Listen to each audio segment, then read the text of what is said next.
First of all, who is Franny? Share a little bit of his story, if you don't mind. He died rather heroically as he was protecting his fellow wounded Marines.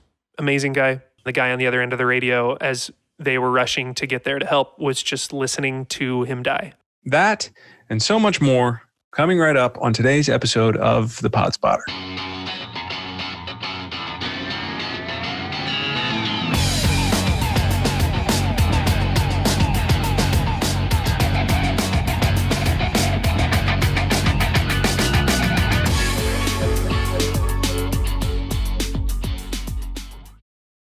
Guys, there are too many podcasts out there for you to listen to all of them, and that is why we are here.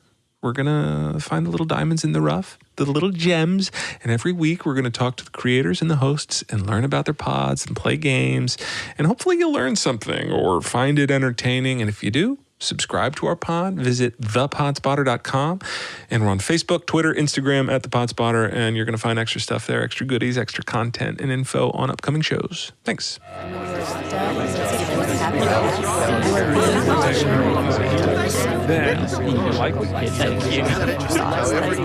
Facebook, Twitter, Instagram. It's really a pleasure. I've been screening hundreds of podcasts.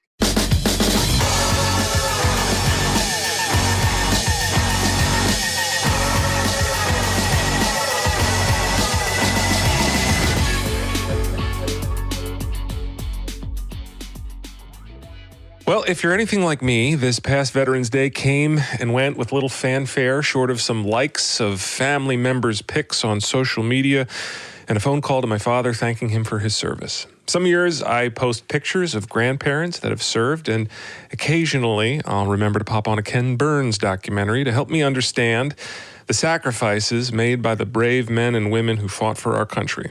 But I'll probably never fully understand. At 19, I was applying stage makeup and shaving my head to look like Ebenezer Scrooge for a college play. I can't imagine what it's like kissing my loved ones goodbye for the last time. I don't get what it's like training for 8 weeks to learn how to be a soldier. I can't comprehend the emotional minefield of sending letters to family members trying to conceal the true horror of my everyday existence. But my guest today can help me understand. For Ryan Kern, every day is Veterans Day. On his podcast, Finding Faces from Stork Media, he joins Vietnam War veterans Phil Medaio and Casey Pulaski in their search for the missing images and stories of 30 fallen Vietnam soldiers. It is raw, emotional, gripping, transportive, and often surprisingly funny as Ryan, Phil, and Casey embark upon a journalistic version of Saving Private Ryan each week in an attempt to keep the images of fallen veterans from fading into obscurity. Welcome, Ryan, and thank you for sharing this wonderful pod with us today. How are you? Dude, how much would it take for me to pay you to write my episode notes? It's the one thing that's preventing me from wanting to keep doing this any further. It's like, hey, you know that thing you've been working on for a year and is 47 minutes long? Yeah, just what's it like in one sentence? I just sit there at the computer and I go, this is the most difficult part.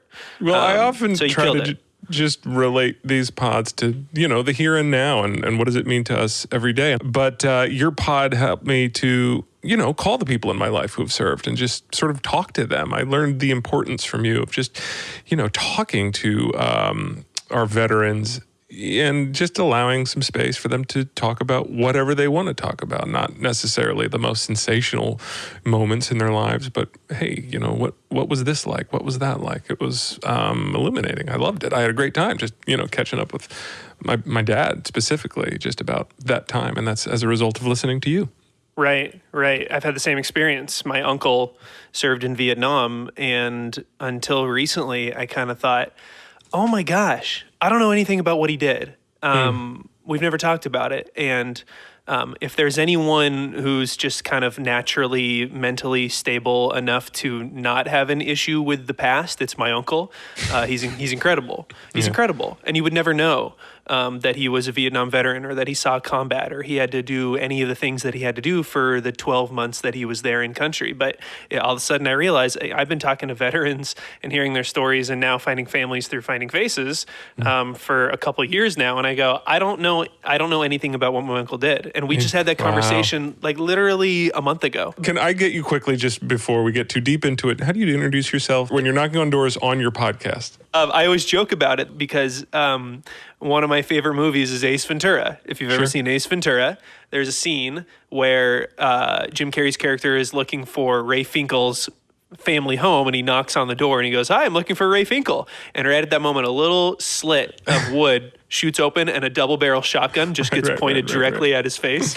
So Looney Tunes, that's what I feel like every time I go knocking on these doors. And then I say, "Hi, I'd like you to start talking about suppressed memories that you haven't discussed in 50 years. So for me, when I go knocking on a door to answer your question, it's very difficult because I expect the worst and I seem to always get the best. But the double barrel shotgun moment is coming, I feel like. Sort of always in the back of your mind. You're always just, my goodness. So to explain to people what Ryan's doing, he's going around and he's gathering information on fallen soldiers, you're just following these threads of information. And where do you start with that information? Where do you start with Finding Faces? Is it just a Google search or? Yeah, it can be a Google search. So we're looking for pictures of men. I would say men and women, but only 8 women died as a result of Vietnam, and their pictures have been found. So the pictures we're looking for are pictures of guys who just don't exist yet. And so to start, you always want to find a family, and that's how we begin. So it might be an obituary in which we can see a list of siblings is always really good, especially if it's a long list. Some of them may have passed on by now, but you'll get a couple that are still living that you might be able to find still in the area. Or Ancestry.com has been a help several times where I can't find an obituary, but I start tracing down this family line or a potential husband for one of the siblings that they married 10 years after the soldier died. You can get going down these insane rabbit holes, but it usually always leads to at least something, one thing, whether it's a person on Facebook or an address of a house you can go knocking on. You're just the reason why we started our podcast. Sometimes I get hosts on here and it's very clear within the first couple questions, oh, you're just a hired gun, for your podcast. But you are the podcast. This is your baby. This is your passion. You're so, you're just very emotional about what you're doing. You're so invested in it. And I just think those are the most exciting pods to me, just sort of the man, the mission, the microphone, or the woman and the mission and the microphone, just like out there doing it. Can you just bullet point for me what this pod is, though? You are searching for faces for the wall in D.C. Maybe explain what the wall is to people who might not know. So the Vietnam Veterans Memorial in Washington, D.C., you've maybe heard of it. If you haven't heard of it, you've probably seen an image of it. It's 2 walls that kind of go like this. I'm blocking my microphone. But it has all 50,000 plus names who died in Vietnam for the U.S. on it. That number fluctuates, by the way. Sometimes, in fact, one of the later episodes of Finding Faces is going to be about a guy who didn't get recognition until just a couple of years ago. They didn't even realize that he needed to be on the wall and that he wasn't on it and that he died as a result of Vietnam. Yeah. The organization that runs that wall for 20 years now has been creating a virtual wall of faces online so that, yes, you can see the names when you're there in Washington, D.C., but now you can see what they looked like. That's been going on for 20 years, and they're down right now as we speak to around only 100 missing of those 56,000. That's all that's left. 100 pictures specifically. 100 of those guys do not have a picture uploaded to the Wall of Faces. And so when we began, it was around 600, 700, and in New England, there were 30. So of the 600-ish, 30 of those were in New England. So that's why we started this series, was to find those last missing ones. And as I tell the families, when we get there, every single one of them wants to know, well, what do you want to know? And for me, it's like, what do you want to talk about? It's whatever comes of the conversation. And if you listen to the podcast, some crazy shit can come from the conversation. And that's the angle that the story goes. So the goal is the picture for the wall, and then the podcast is the separate sort of entity that you're doing in conjunction with that operation, where it's just like, let's expand on the world of these guys even further than just a name in DC, a picture on the virtual wall. I saw this project, and I thought there's a gold mine of stories here to be told, and they're important, and they need to be told, and they haven't been told. So let's go do it. Is that number still 30 as we speak today of missing? Because New England, it's zero. It's zero now. It's all been found. They've all been found. Still work to be done. Yeah, the Vietnam Veterans Memorial Fund considers half of their pictures to be of poor quality and needing to be replaced. So that's like a little less than, just 30,000. So many episodes to do, Ryan. That's right. 30,000. It can never end. It can never end. This could go on forever. No, it's true. I mean, there's 56,000 stories out there, but we need to knock on the family's homes and get their family albums and get the picture of the guy playing baseball or whatever instead of a grainy shot of his high school yearbook, which is unfortunately what half of them are. So we gotta improve it. We gotta do better. Is there a Darlene that lives here by chance? I'm looking for any relatives of a Francis Allen who died in Vietnam. I don't know if That's her brother. That's her brother? Yeah. I'm looking for pictures of him. The front doorbell rang. I said, "Is my brother dead?" It is the worst. It's the worst thing that's ever happened to me. Why now? Why are you doing this now, 50 years later? It's been 50 years. I'm finally putting it on a back burner. Do I really have to rehash this all over again? I think what carries me through the first pilot, through your first episode, because we don't really get into a face until the very end. I'm sort of like, what is this about? What is going on? But what carries it is your integrity as a journalist and trying to find the answers, mixed with the sort of odd couple relationship between the two veterans, your sidekicks, this like funny buddy cop story that is sort of budding in the first episode with you and Phil and Casey, and we get introduced to Phil in the first episode, and I want to play for folks a little introduction to who Phil Medaio is, one of the veterans that is palling around with Ryan at this start of his pod. Hey Ryan, hold on just a second, okay? Hey, shut the fuck up there. Jackpot. The thing is, though, too, Ryan, the problem is, you go when you go into the company, everybody had a nickname. Like when I went there, there was, all the Hawaiians are Pineapple. I remember one guy got there, this kid name was Batman. Oh, yeah, they had all kinds of crazy shit. They used to call me the Madman, so Medaio, so I was Madman. And, and that's the thing. You remember these guys by their nickname. Of course, everybody from Texas is Tex, but I'll see what I can do. It's amazing.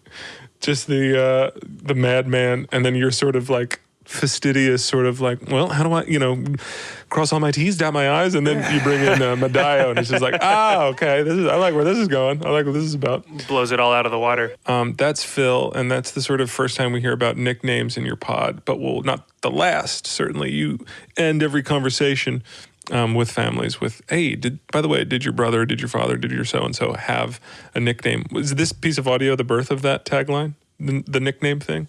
I don't know. I think it definitely came from the first episode. It could have come from that without me realizing it, but it definitely was instilled when I was going over the list of names that we needed to find pictures of with Phil, and he knew one of them. And I kind of hoped that would happen, but thought, what are the chances? And he immediately just said, Red. We called him Red because his hair was red. But I think it kind of started then, where I was just like, nickname. Interesting. And I figured if we're going to honor these guys and name each episode off of their name, we might as well do it based on what they liked being called as opposed to what their birth name was. How'd you get hooked up with Phil and Casey? I knew I needed someone to be able to not only show these families, hey, we're legit, I represent your brother in a way as a Vietnam veteran, to make them feel more comfortable, but to also help me understand what the hell anyone's talking about when it comes to military terminology or, war. I don't know any of that. I need someone to be that middle person, and then I kind of translate it. So I hit up a veteran official in central Massachusetts, and I told him what I was doing. And I said, hey, I need someone, do you have anyone that you think might work for this? And I was thinking he'll hook me up with 5, 6, 7 guys, and I'll have a conversation with each, and I'll vet them, and I'll figure out who has a good personality and who might work and who would be comfortable with a microphone strapped to their chest. And he goes, Phil Medaio. He immediately said, yep, Phil Medaio. And he conference called him in. And what you just heard was the first conversation when he just turned around. Hey, shut the fuck up. This is aces. Let's go with that guy. I was like, done. I begged him on that phone call to be a part of it. It was great. Let's do it. Let's do it. Elevator or stairs? Let's do the elevator. I got a bad foot. A bad knee, and a bad fucking attitude, dude. The Worcester Public Library system is old, founded in 1859. The main building is in downtown, where we are today. Hi, we're meeting with Alex? Yes, I am Alex. Hi, Alex. Nice to meet you. Nice to meet you, too. It's constantly like these, these like nice librarians or city officials. Hello, hi, what can I help you? And then just Phil, like, what the shit? It's the best. How has palling around with these guys changed your approach to talking to families, if at all? What have you learned from sitting down with families and sitting down with them? Because it is often a source of conflict a little bit on your pod of like your journalistic sort of like, I need to pull this thread, and Casey and Phil's sensitivity to the moment that these people are you're asking them to drum up. Sure. It's interesting because you come from a local news background like I do, where you have a 6-hour deadline and you got to put your 90-second story on no matter what.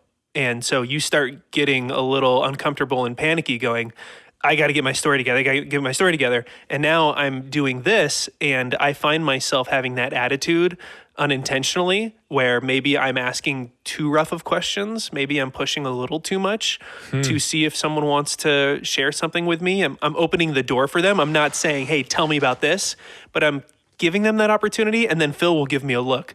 He might as well be smacking me in the face and be like, hey, shut up. They're not comfortable. We're not going there. Yeah. So Phil and Casey kind of balance me out, where they help me kind of lead the way in that sense. I love when you share moments of like your journalism background and what you learned, and you often break the sort of fourth wall a little bit with your pod, and you let us into your process, which is exciting for me because I don't have any of that knowledge or background. So in those moments, what does your training say when you feel a family member is sort of beating around the bush or doesn't really want to go to a certain place? Explain what your training is there for like no attack or whatever. Right. Because the human nature is like, okay, like is Phil and Casey, back off. This person is obviously being upset. But right. You are trained to go. And we're being welcomed into these people's lives who could have told us no in the first place. So you're already grateful for the fact that they're talking to you about something that they have chosen sometimes not to even think about for 50 years. But at the same time, when you go knocking on the door and say what you're doing, you touch a nerve and they go, maybe in this moment, it's a good time for me to talk about that. So when it comes to my training, like if someone starts crying on you, let them cry. Just don't say anything. Let them go. And if they want to continue talking about what it is they're crying about beyond the initial tears, then just let them at it. But in this situation, it's so different because you want to help these families, but you also don't want to make the situation any worse for them. You don't want to walk out the door with them going, wow, I totally regret letting them in and talking about this. And in that moment, you become, the amount of people I've hugged in those moments while recording, I can't count it because they need that. And you don't really get that opportunity when you're a stiff news anchor on a deadline and you got your story. And so it's a really interesting contrast. It's a really interesting question that maybe I didn't even think about until right now. But you got to be a human. You got to be human, and you got to recognize, the human interest side of all this, and you got to see when someone's in distress what you have to do, and it's a really, really momentary decision that you have to make. And again, Phil and Casey helped me with that. Your podcast is not short on emotion. That is for sure. And one of the first times that, in your pod that I was like, that I got a little emotional was when you found your first picture. Yeah. Here he is, Richard C. Johnson. That's him. He looks familiar. Yeah. Transfer from St. Peter's. I told you he went to St. Peter's for a while. Now, when we talked initially, you said you knew him. Yeah, that's him. Yeah. Do you have a nickname for him? Yeah, Red, because he had red hair. Richie is on the bottom of page 25 of the 1964 South High School yearbook. Crew cut up top, suit and tie below. He's facing off-center, staring forward. It's like someone told him to look serious, and he's trying, but a smirk is sneaking through. and he's hiding it as best as he can. And even though there's no color, I think I can see that red hair. That's him. You guys just found the first of the 30 missing Massachusetts pictures. How about that? Yeah. Man, what's that like? What is that like? That moment of getting that pic? It's really exciting. And I was also balancing the thought that Phil and Casey didn't want to be a part of this because we had failed for like 3 straight days up until that moment. And so you can hear me say, guys, you did it. We found it. And Casey said nothing, and Phil was like, yep. That's just who they are. Leading up to that, I was like, these guys aren't going to want to do this anymore. We had literally called people twice, 2 days before that, failed, went to the library, and we're skimming through yearbooks, and we're not finding anything. So, but no, when you finally get that picture and you get to finally see what they look like after you've been thinking about that name and it's been written in my binder that I have that I take everywhere. Yeah, finally getting a picture and just knowing one less that needs to be honored. It's a good feeling. You're bringing these guys, back in a way. You're breathing existence back into them, putting their face back on the wall. Is that the moment that is most rewarding for this process for you? Is that because this is a lot of work, right? Like when I listen to what you're doing every day, it's just you're the producer, you're wearing all these hats, editor. When is the payoff?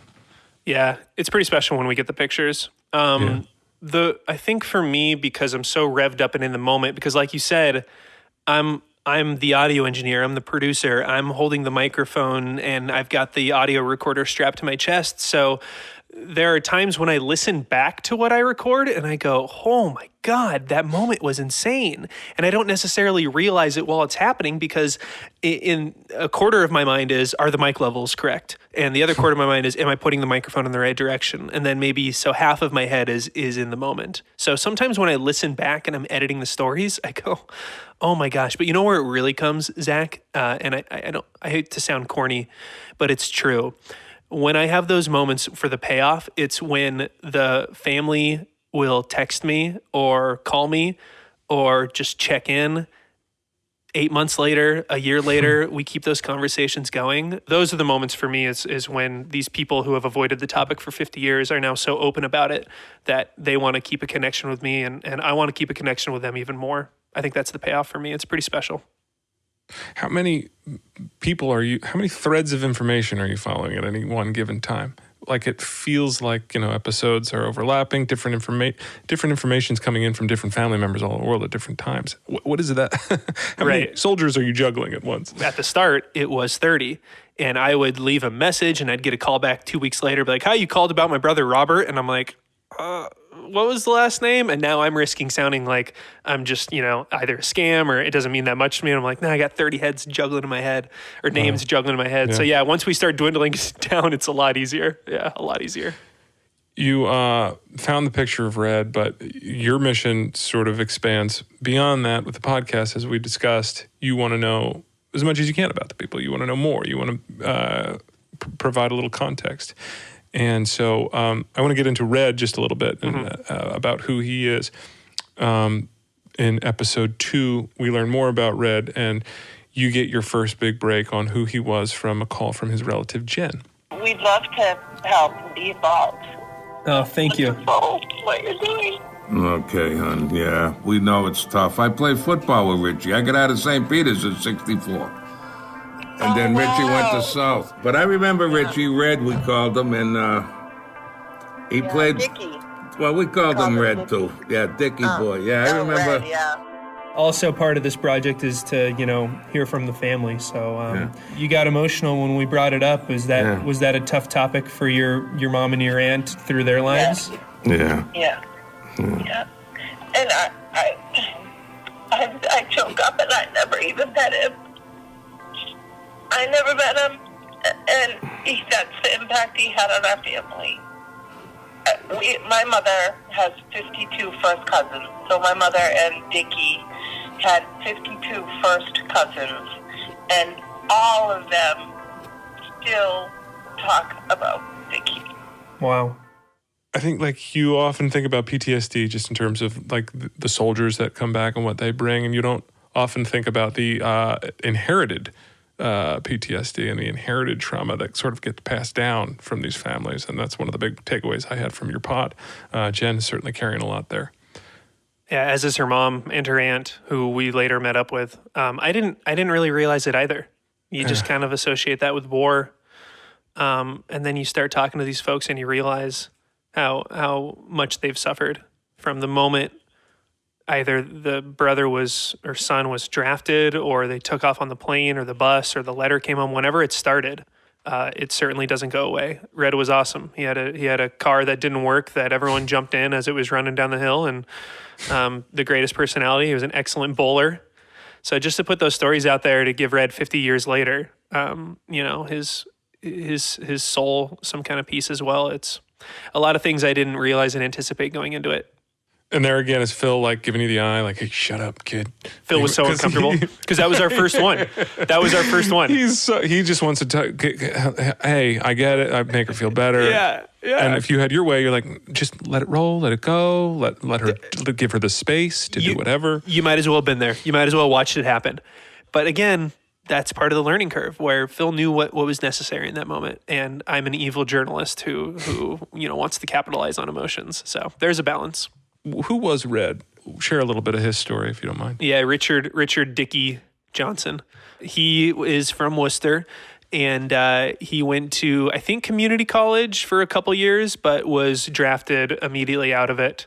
And basically, he stepped on a mine and had to be identified by his hair, it sounds like. So technically, he was missing in action for a couple days, not because he disappeared, but because there was really no way of being able to identify him for a little bit. And so, you not only lose a loved one, but then you get told that for his sisters, Kathy and Marie.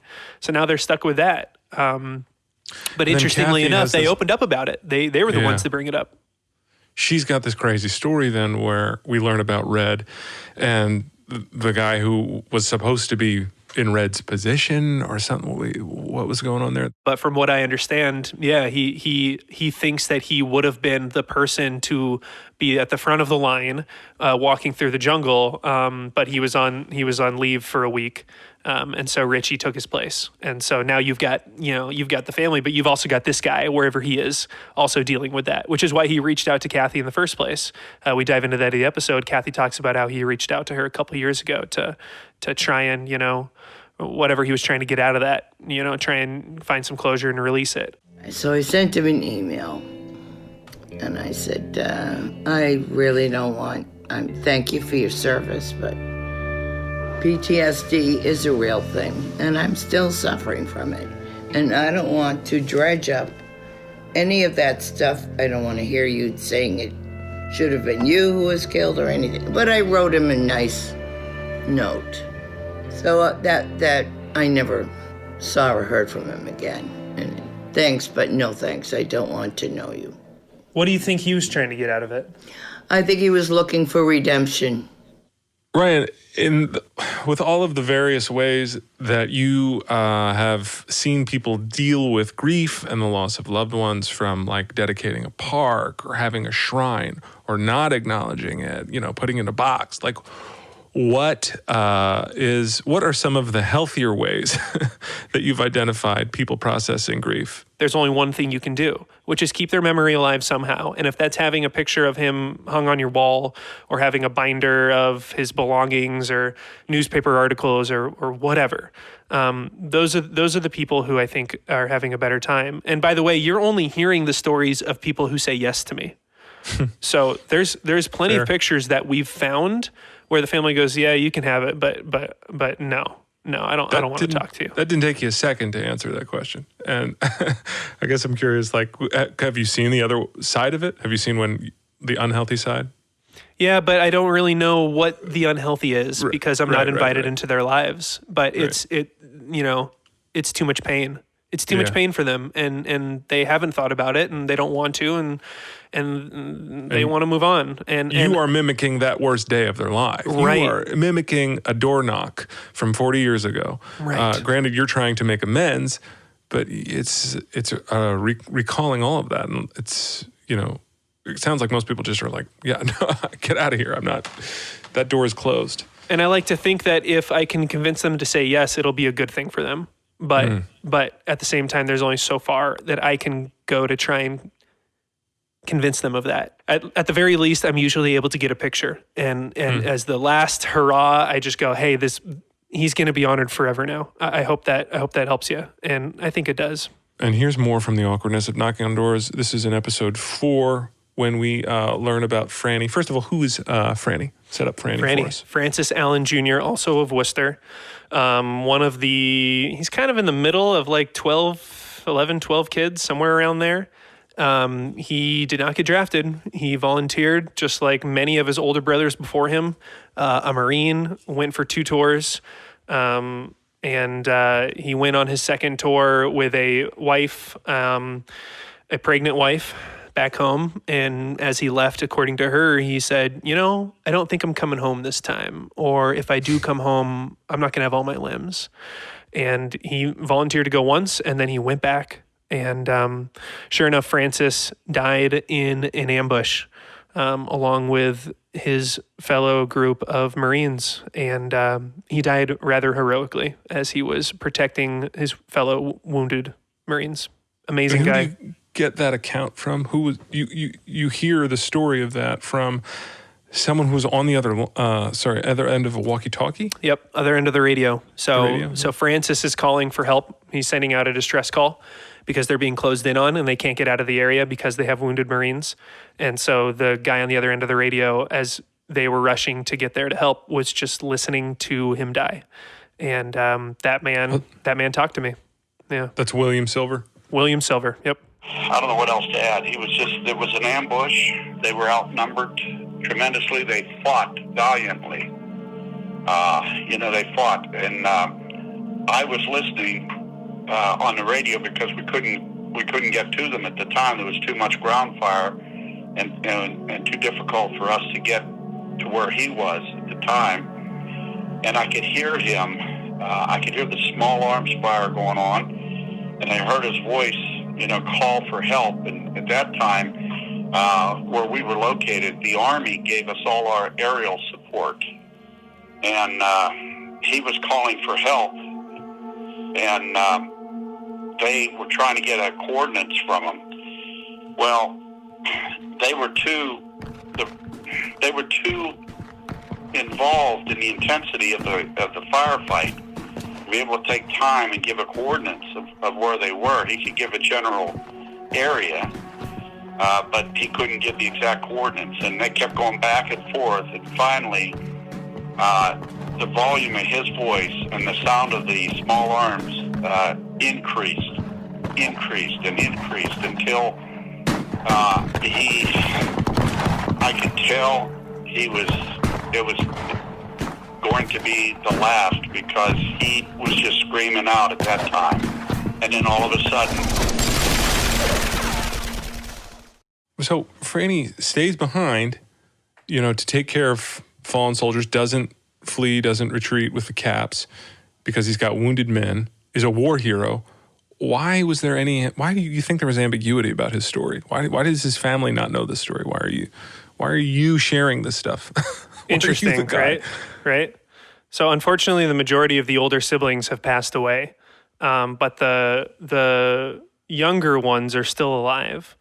And specifically his younger sister, whose name was Darlene, who we dive into in the next episode 5, after what you just heard.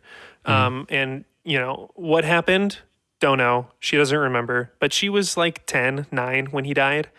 And so her memory of what happened to him is based on what a 9-year-old either was told or interpreted. And it's just one of those things that the family didn't talk about. And so I come knocking on her door already knowing the story.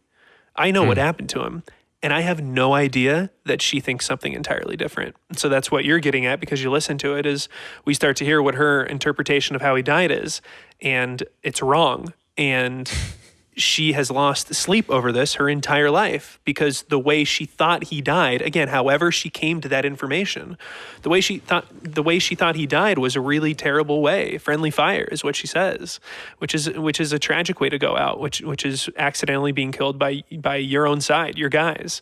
And that's not what happened. He went out as a freaking hero. I mean, he went out doing the most admirable thing. He's got a wife and a 1-month-old at home.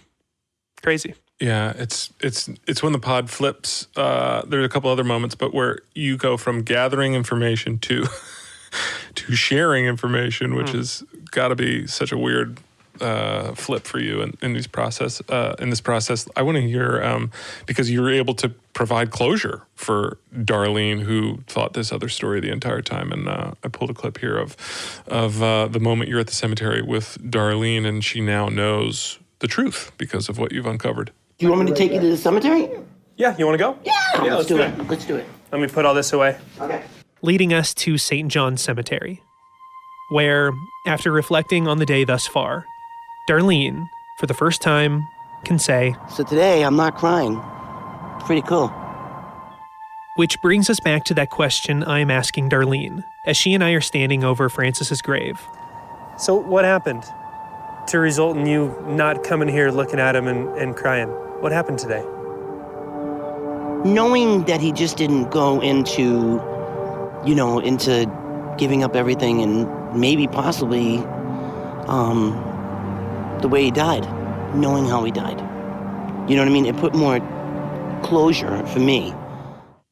Did you ever think that was going to be part of this project? Like No. finding peace for people? No, and again, it's my ignorance to just not understanding not only the military world, but specifically what kind of went on 50 years ago, and just the idea of families not talking as much and being more closed off, and men not showing emotions. You kind of deal with all those things surfacing 50 years later, and I had no idea. But again, like I said, I always knew the story each time is going to be whatever comes of the conversation with these folks, but I did not imagine that I would ever be doing anything like that, or providing pictures for family members who have been looking for pictures themselves for years because they don't have any more. Man, yeah, really special stuff. I feel bad it took this long, but it's important. Well, you've been very successful at honoring the names of the soldiers that you featured on your pod. You're very successful at finding faces, but are you an expert at your own podcast? We have a little segment on our pod called How Well Do You Know Your Pod? I'm going to ask you 3 questions, Ryan, based on your podcast. If you answer 2 out of 3 correctly, I will proudly display this Finding Faces koozie on the pod wall of swag. You don't have them? How do I get one of those? You don't have one of these guys? Put your cocktail in there. All right, I'm ready. 2 out of 3 correctly. How well do you know your pod, Ryan Kern? Are you ready? Yes, let's do it. Okay. Question the first. What's one thing that you discover in episode 2 that a soldier could be fined and slapped with Article 15 for? Getting a freaking sunburn. What the heck is that about? How about that? Let's listen. Hang on. Let's see if you're right. But my brother was fearful. He said, I'm in the hospital recovering from a really bad sunburn. And the Army tells me They could put him in jail. they Article may 15, sue me, put me on trial, and lock me up for damaging. destroying government property. Yes. Oh, yeah. Yep. Because I got a sunburn when I was in the Army. Wait, guys. what? Oh, yeah, because you're a GI. You're government GI issue. is government issue. That's what that means. And the thing is, if you got sunburnt, you couldn't perform your duty. So the guy says, you better put your shirt back on. He says, because they can court-martial you. I says, for what, getting a sunburn? He says, yeah, you're government property. I had no idea. What the heck? I should have been obvious. GI. I Government didn't know. issued. Man. Never thought about it. Never That was thought about wild. it. Sunburn, how about that? Don't do it. Congratulations. 1 correct. Question the second. How many people was Maria preparing for when you dropped in on her? How many people was she cooking for that were coming over to her house for Easter? Oh, no. She gave a specific number? Oh, yeah, you do. You do. Ryan drops in on folks at any moment. This woman, Maria, takes him down to the basement, shows him everything, and then we learn she's in the middle of cooking for X amount of people for an Easter dinner. Took the time to show you what you needed. And I said the number. And you said the number. I said the number. I'm going to say, Maria. Damn it.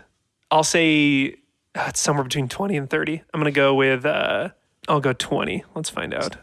But Maria, constantly on the move, is in the kitchen, preparing for the 25 people she's having over this coming weekend for Easter. Right in the middle. Damn oh, my goodness. You said right in between 20 and 30. It was indeed between 20 and 30. 25 takes the time to show Ryan around the house. You got to get this one for the koozie to be up on the wall forever. No kidding. In episode 8, you catch up with Walter Brothers' Phil, who claims he was denied being admitted to the Air Force for what reason? Put that koozie up behind you. Do it. Put it up right now. I don't know. No, I'm just kidding. He went in, he was denied because he wore glasses. That's it. Yes! That is it. You do know your pod. Boom. You are an expert of your podcast. I don't know if you noticed, I happen to have a happy little bookshelf behind me. I did. I admired your bookshelf. Thanks. I wondered if you had a bookshelf consultant to design No, that. I made It's perfectly arranged. I made these metal snowballs myself. Yeah. They're beautiful. Maybe. I think they came from Target. But It's a nice shelf. I would love to put Pod Spotter a little. I don't have anything on me now, but I have 3 questions for you, and I'll put a Pod Spotter I'm getting picture. on your shelf? Yeah. You're getting on the shelf if you can answer the questions. Potentially. Okay, I'm in. All right, you ready? Questions about your pod or my pod? They're Wait a about second. your pod and your life. How you like that? Oh my! I better get these right, or I'll be exposed as the fraud that I am. I've made up all of these stories about me. I went 2 for 3, so let's see if you can do better. Okay, I like it. Let's do it. Question number 1. What was the first podcast that you featured in episode 1 of the Pod Spotter? That we featured? Mm-hmm. What was episode 1? Or that we recorded? Whatever episode 1 was. Whatever happened to pizza at McDonald's? Boom. It's a funny one that you mentioned that one because that you guys have a very similar aesthetic in that you're just guys out there doing your thing. Right. I don't care if you like it or not. Here we are. It's just me and my mic, man. Right. You'd like Brian Thompson. You guys get along. Yeah, I got to listen to more of it. I listened to some and I was like, hey, this is what I'm doing, kind of. Yeah. All right, question 2. I'm 1 for 1. I'm getting on the wall. Well, maybe. Okay. Here we go. What was the name of the failed Times Square restaurant that featured a show of Godzilla versus Mechagodzilla? How dare you give me a softball and then this? Sorry, wait. Can I hear it again? Yeah. What was the name of the failed failed Times Square restaurant that featured a side act of Godzilla versus Mechagodzilla? What is this from? This isn't from my podcast. What is this from? 30 Rock? What's happening here? Boom. 30 Rock. Oh, this is a 30 Rock question. Oh my gosh. You know, you shoot those and then you forget about them right away. Oh man, it's such a good episode. And that actor is so darn talented. I have no idea. I can't remember what it is. Staples. I'm 30 Rock fans. Staples. The name of the restaurant was Staples. So stupid. All right, question 3. Man. Question 3. Yep. What's your favorite podcast you've ever listened to and featured on the Pod Spotter? My favorite podcast. Those are 2 separate questions that I've featured. No, because it's the same answer. Overall. It's the same answer. It's featured Faces. on a koozie behind you. Boom! You did it. I better be on that Pod bookshelf. Spotter picture going up on the bookshelf. Done. I can't wait. All right, I like it. Let's take a quick break here. We'll be right back.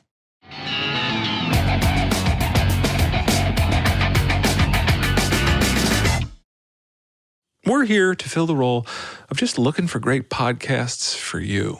And if you like this show, please check us out and subscribe. Visit thepodspotter.com. We're on Facebook, Twitter, Instagram, at The Pod Spotter. You're going to find lots of good stuff there. And please, please, please leave a review, subscribe, rate, judge us on Apple Podcasts, and help spread the word. We release every Monday with a great new pod, and we're just going to keep going whether you like it or not. If you have suggestions for pods to feature, please drop us a note on any of those social media platforms or at thepodspotter.com.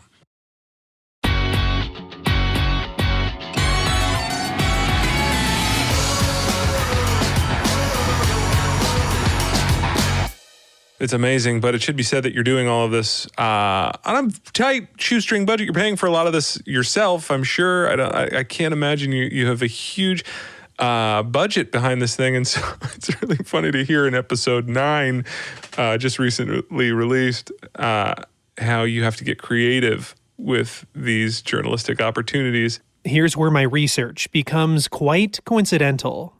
This address just so happens to be 30 minutes away from, follow me on this, where my girlfriend's brother's fiance is holding her bridal shower this weekend. And even though us guys aren't invited, the family is treating this weekend as a vacation. So we're all here. And I just so happened to track down this potential George address 3 days ago. Very convenient. Brian, are you afraid that your life is going to become just, no matter where you take a trip, you're going to be looking up dead people in that area? Are your loved ones concerned about? I just love this clip because it shows what you're dealing with every day. You're on this adventure. It's a calling for you. And so when life, is like, hey, you got to take a trip here, are you just scrolling through an index of, okay, who's died in Montana? Okay. Is that? It's so true. Accurate? It's so true. It's podcasting on a budget. I've looked up every single one of these guys from my hometown. When we go to my girlfriend's hometown, there was at one point the only picture missing out of all of New Jersey was in the town that her parents live. And I was like, we're going home for Thanksgiving for 2.5 days. I can get away for a half a day and knock on some doors. And I'm like, no, I can't do that. No, it's true. It's a fun. The hunt is fun. I love the hunt. Is fun. And I don't want hunt to sound like, preying on the families. It's just the effort of trying to maybe pinpoint where someone might be. It's just really fun to dive into that. Were you really good at that Guess Who game as a kid? Like, were you just good at finding things and figuring out, like, Guess Who? Where does this calling come from? Exactly. Why does Guess Who have to just be a children's game? If I see Guess Who at a brewery today, I'm like, who's in? Who's coming? Telltale sign of a good brewery. Yes, yeah, it is. Seriously, is your girlfriend? Everyone is on board with this. Everyone is supportive of the hunt, this life quest, this life goal that you're on. Unfortunately, one of the episodes that did not end up working out for various reasons was coming home from. I got to think about this. This would have been coming home from our 3-year anniversary weekend in Burlington, Vermont, where I found an address in New Hampshire that was right off of the highway. Happy anniversary, baby. Well, the trip's done. We did the trip. It's over. The anniversary celebration is completed. So now we're going to go knocking on some guy's door. And I straight up mic'd her up. I put a microphone on her and I was like, welcome to the story. And it's funny because you said earlier about how I take you through my process. I take you through that because I figure it's interesting for people who have no idea what that process is like. So I'm not going to hide the fact that I'm on my anniversary trip or that I've got my girlfriend with me and just tell her, hey, don't say anything because I don't have a microphone on you and people are going to be like, who's talking in the corner? So I'm like, no, I put a microphone on her and we knocked on that door. No one was there. And I was like, you're part of the story now. And so when we went to another door to actually find the guy and we found him, she was with me. She had a microphone on. Yeah, she's incredible. She's all in. And it's a big sacrifice for her because I'm clearly spending a lot of my time and wasting anniversary trips on doing this. So that is a bit from episode 9, Bro, where we learn about Peter. Why don't you set up who Peter was for us? Yeah, Peter Bouchard. He was an interesting one because he was not one of the 30 whose picture was missing that we set out to find. He was a guy who died in, I can't remember the year. I think it was 69, which was a very common year. But we talked earlier about one of the men, Walter Croco, who was one of the 30 I was looking for. And while trying to find a picture of him or newspapers for his siblings, I found an article that had Walter Croco a part of it and 2 other men who died the same day who were from Massachusetts. They all died in Vietnam in 3 different instances. And so while I'm there, let's check out these other two guys and see how their pictures are. And the first guy's picture was great. I said, awesome. And then I looked up Peter Bouchard's, and it was one of the worst pictures I've ever seen. It was terrible, pixelated. You could barely tell it was a human. So that became its own episode. And he was never one of the 30. His picture was uploaded. It was good to go. But there you go. That's an example of the 30,000-ish whose pictures need to be replaced. And this is leads us to what you call your most uncomfortable moment of making any podcast. We're here again. You're in a situation where you're not gathering information, you're imparting information. The gentleman who you're talking to, his brother, did at least appeared to not know the full details of exactly what had happened to Peter. Let's play your most uncomfortable moment on the pod. Did the servicemen say that? Did they literally say it was a shooting, a friendly fire? I believe they must have at that time. I can't really recall that. I can't recall how they worded it, but that's how it was in the end, the bottom line. Friendly fire? I found the man, Dean Tisdat, who was there when Peter got punched in the face, there when he hit his head on a metal pontoon boat, and then there when Peter lost his life. And if that's what the military told the Bouchards 50 years ago, were they lying? Have they left George with false information for 5 decades? I have a decision to make. Tell him now, or let him hear about it later. It's an obvious choice to make, regardless of how difficult this is about to be.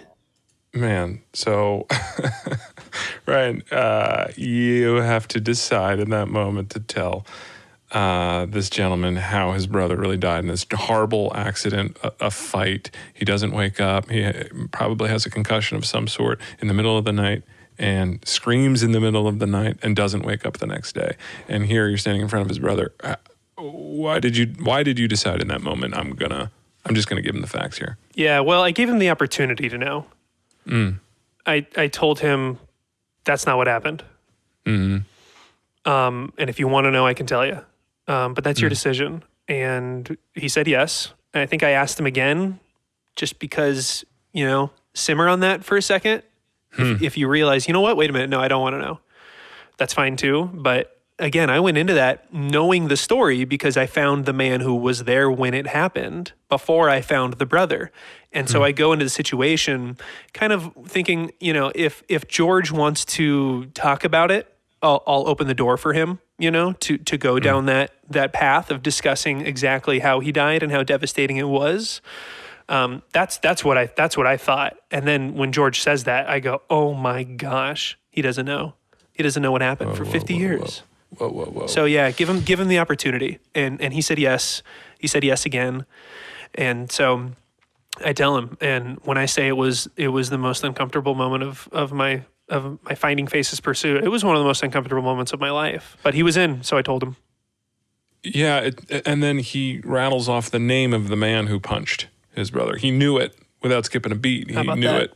That was crazy to me because then it was like, wait, you don't know the truth of what happened, but you have the name of the man who caused the accident on the tip of your tongue. He knows something that I don't know that I want to know. How about that? The most shocking moment that you say on your podcast. Let's listen. There was a group of them, and they were relaxing, drinking beer, and apparently, according to this fellow soldier, who I find very credible, another soldier, for no reason, unprovoked, punched your brother in the face. And the next morning when they all woke up, your brother was dead in his bunk. And do you know who that guy's name is? Marshall. Exactly who it is. So you know this. Well, I didn't know the whole story like that, but that's his name. Marshall. He was a Navy person. I mean, as you just heard there, he's held on to that name his entire life. And he's never done anything with it. He's never pursued finding the man. The family was pursuing answers at one point, and they never got him. But he's held on to that name for his entire life. And I think George is of some of the most peace with what happened to his family when his brother died. But but you're never fully there. And I think George holding on to that name and choosing to tell me in that moment, immediate decision. He had a decision to make too. How about that? Yeah. We're both doing the same thing without realizing it. Yeah. And he could have just let it go. No, yeah, he's holding on to that name. And everyone's holding on to a piece of what happened. You have a decision to make about, with your determination, sort of journalistic skills, how far, is that a future episode? Are you going to try to find that guy? Are you going to try to reach out to find out what happened that I would day? like to. I would like to. Gosh. I think I found him. Oh my gosh. Maybe. Okay. I don't know for sure. Wow. I've gotten, based on the gentleman's name, which as you heard is not being revealed at the moment because technically I don't know if it's accurate. I believe George, and I believe the resources his family went through 50 years ago to find out what that name was. Your question's interesting because George didn't tell me, I want you to figure, if you can figure this out, I would love to know. Or if you can find him, ask him these questions. He doesn't want that. He has no interest in pursuing this man. Like he said, no point now. It's over. He's accepting that it happened, even though he's still holding on to a little bit of anger about it. So, but at the same time, when I brought up the idea to him that, hey, if I find this guy, I don't know what I'd say to him. George didn't tell me, no, I don't want you to do that. And he gave me some suggestions about how I could potentially learn more. So if he's basically, based on that conversation, he's just left me to my pursuit. It's been 50 years. So and this guy's a veteran, right? So maybe this is something the person who attacked him, allegedly, according to the story, this could be something that he's dreaded for 50 years. I don't know. So it's not like I'm going to roll up on him, like you would see an investigative journalist with a microphone and go, did you do this? Tell me about it. I just want to give him the opportunity to talk, which is what I'm doing with everyone. If you have something on your mind that you want to talk about, talk about it. What we've learned from your other episodes too is that the past has a way of getting gobbledygooked, and he might have, there are two sides to every story. So two sides. We learned from Darlene and that, we learned from Franny that history was sort of rewritten. And so maybe there can be that opportunity in this Walter case. Yeah. I think the opportunity exists, but I will not stop trying to find that man until I absolutely exhaust all my resources, or I find him and we talk or we don't. If anybody is interested in doing this stuff, where should they start? What are the tools that you couldn't live without beyond Ancestry.com and Google? Sure. Well, you just need to go on the Wall of Faces and look up bad pictures. Or if you're in New York or Puerto Rico, that's basically where the last 100 are left. New York City and Puerto Rico. Yeah, are the 100 or so whose pictures still need to be found. But like I said, 30,000-ish need to be replaced. So anyone and everyone, the more people who are doing this, the faster these are going to get replaced. And it can be pretty easy. Just go to your library or a high school if they graduated from high school, flip through a yearbook and you'll get a good picture. So look up where maybe you're from, I don't know, Tulsa, Oklahoma. Go on the Wall of Faces. You can click on advanced search and you can type in Tulsa, Oklahoma, search, and you can see every single guy, or if it's one of the 8 women, a woman, who died in Vietnam. You can see all of their pictures that are on the Wall of Faces, and you can find pictures that are terrible quality. And if you want to spend a Friday afternoon honoring that man or woman by finding a better picture of them, it may not be that difficult. Library, high school, it's not tough. If you want to go the route I'm going, track down the families, have difficult conversations, that's a longer play. Well, explain why New York specifically is so hard. Yeah, so that was interesting. When the towns are put for these guys, it's not necessarily like where they were born or where they grew up. It's where they enlisted from. So sometimes, like one of the 30 in Massachusetts that we were looking for, I racked my brain around trying to find anyone that this guy was related to, and I couldn't do it. And that's when I discovered the name of the town on the Wall of Faces is where they enlisted from. This kid was from Alabama. And after high school, he decided to move in with his uncle on Cape Cod. My God. And he was there for like a month. And then he was like, I'm going in. And so he went in the military and he registered from his little town. So when it comes to New York City, imagine how many people at the age of 18, 19, 20 flock from around the country to New York freaking City. I'm going to follow my dreams, and then they get drafted, or they decide it's not going to work out for me here. This is a difficult place to get a job or whatever. So that's why New York is tough, because the root of the family could be from anywhere. And if there isn't an obituary that you can find, then you can't find the relatives. So, and with Puerto Rico, there's a language barrier, lack of internet resources for newspaper archives, that kind of a thing. So beyond searching for photos, how else can people support the cause or help out? The Vietnam Veterans Memorial Fund is the organization. You can go on their page, vvmf.org. There's a donation tab. They're a nonprofit, and anything they can get is a huge help, because they also have the traveling wall. So they have three things. They've got the wall in Washington.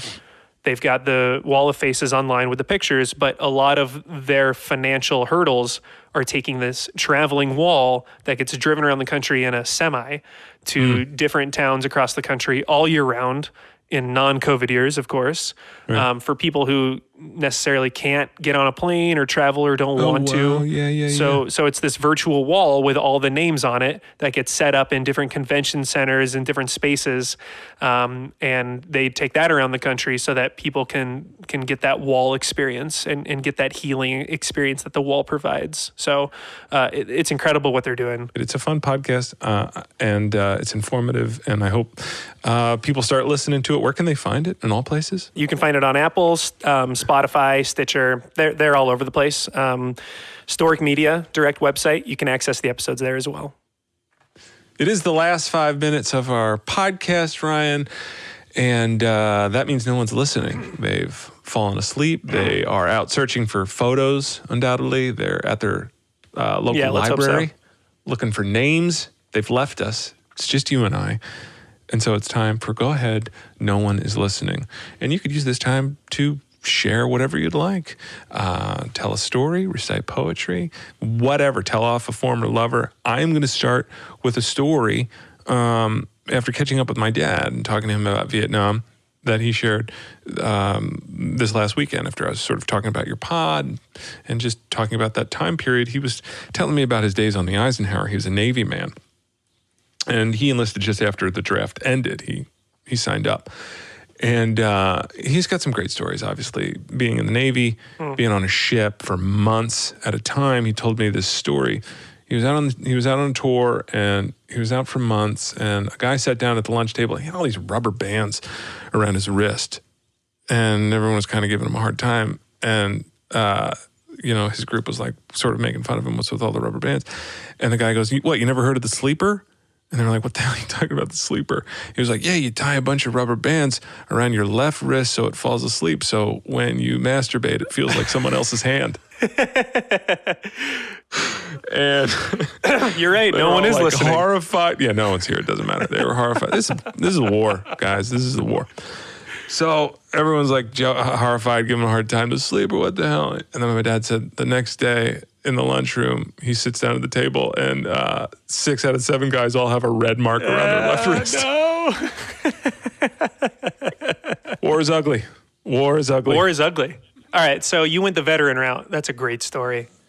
I have so. Is it a great story? It's the best story. In fact, you should edit this podcast where you just put that at the top, and then end it with that. Gosh, you went with I've heard so many of those stories. Dad's got some crazy ones. You know what? What's the best part of your podcast? Seriously, that's the big takeaway, man. People have stories. Go and talk to them. Go and listen to them. Yeah. We're all in this time right now, this lockdown. We're all sitting around, and you hear about it all. We're all having these wonderful takeaways from the lockdown of being stuck inside. We're getting more family time. You take advantage of it. Talk to old people and find out their story, because they got some interesting shit. Yes, they do. And not just about rubber bands. They got stuff to tell you. Plenty of it. Stuff to learn from. I thought of something here. You win a veteran story, so I'll go a veteran story. I like it. I can't believe I haven't talked about this. The whole reason why I got into the military and veteran community was because of an organization called Honor Flight, and specifically Honor Flight Nevada.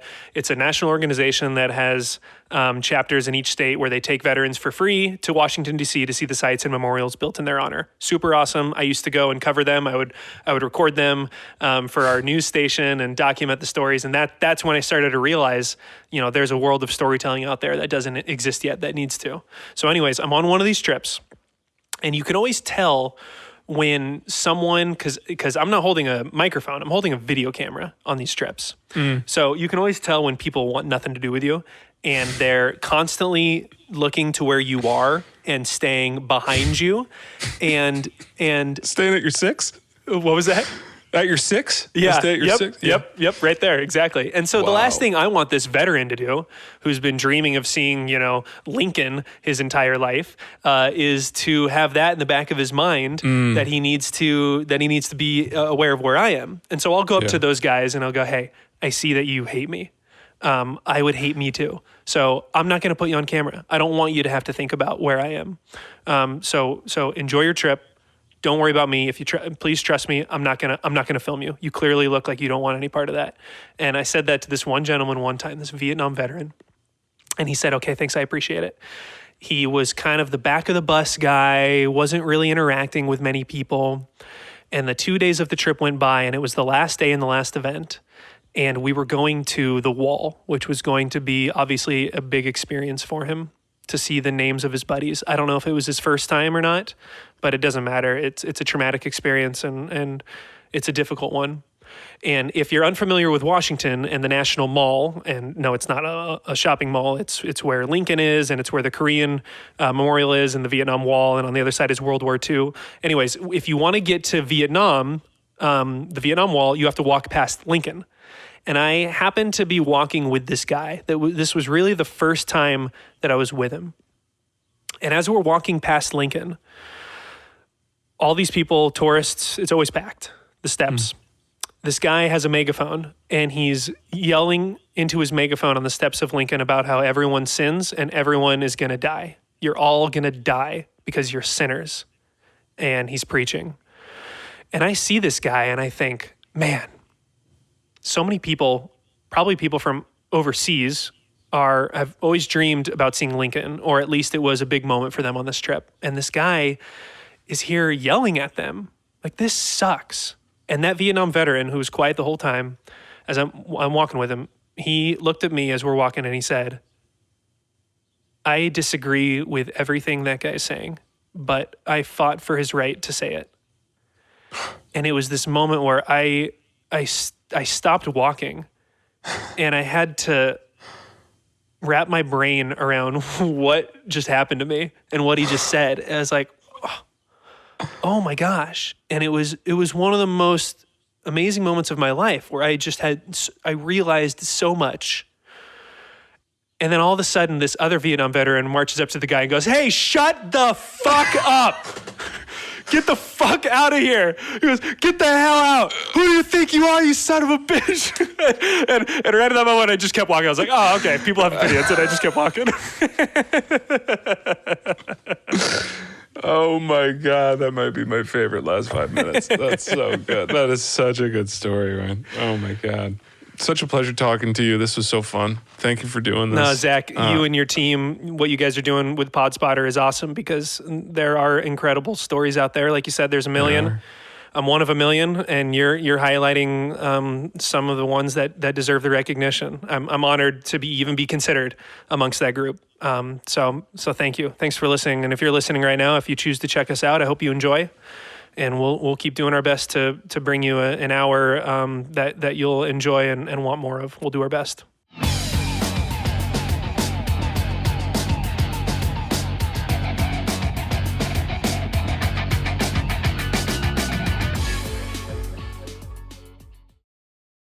This has been another exciting episode of the PodSpotter, where we showcase the pods that you need to know about. But if you have one that we should know about and we haven't featured, please let us know via thepodspotter.com or Facebook or Twitter or Instagram, and we will get your favorite little pod here on the show. Thanks.